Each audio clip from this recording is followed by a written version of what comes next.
You know, I'm a fan of a lot of cars. Just anything automotive performance. You know, it doesn't matter if it's 2 wheels, 3 wheels, 4 wheels, whatever.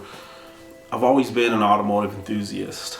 But the CRX, I mean, the CRX, ever since it first came out, I remember walking to school, and at that time in my neighborhood, this guy, I forgot what his name was, he had bought a brand new CRX, and he would always park it in front of his house, and I would walk to school every day, and I'd see the car and just be like, damn, such a cool car, you know. And I was a kid, I was maybe 10 years old at that time, and it just always stuck with me.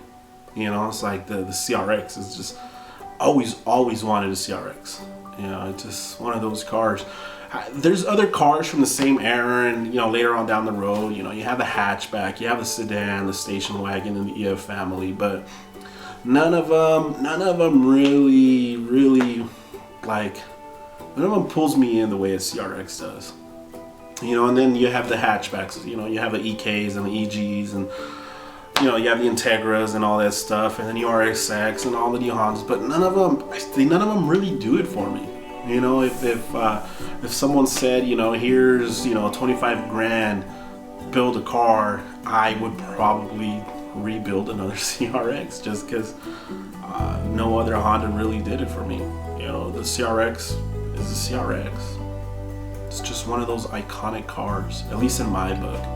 You know, it will be a classic in my book. I love the car. Will I build another one? I don't know. I think about it all the time.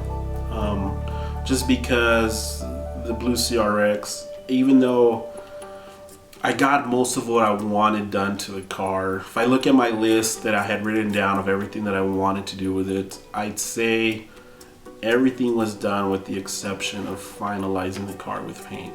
You know, so I would say I was 95% done. I got 95% done on the car. So in the back of my head, it's always been there that, hey, you never finished the project. You know, it's like I'd sit there and I was like, man, it'd be nice to find another car and rebuild it, but I don't know, man. It's so time consuming, and you know that I don't know if I want to just dive into it again like that. You know, you get older, you start to prioritize things, and other things take priority, and you know, so who knows? Maybe down the road.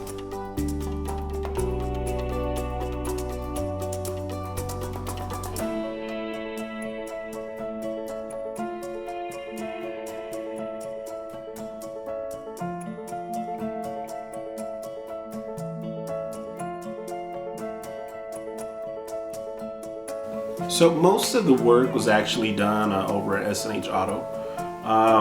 There's no way I get that shit done without the guys. You know, I want to thank Steve, Henry, Damien, my brother. I mean, everybody, Jose, everybody who put a hand in getting and completing my car. Those dudes, I mean, fuck, they're just awesome. You know, without the help of the shop, and I personally didn't have a garage at that time. You know, I didn't have anywhere to put the car. I didn't have access to a lift. So having all that at my disposal just makes a world of a difference. And just the knowledge that everybody brings to the table, you know, it's like a group of doctors, you know, and we all just came together, and it's like, if somebody was lacking in a certain department, I can always count on another person to come in and just say, hey, this is what we got to do.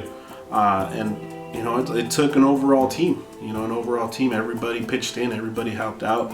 It was my car, but you know, it had a little bit of everybody in it. You know, it really did.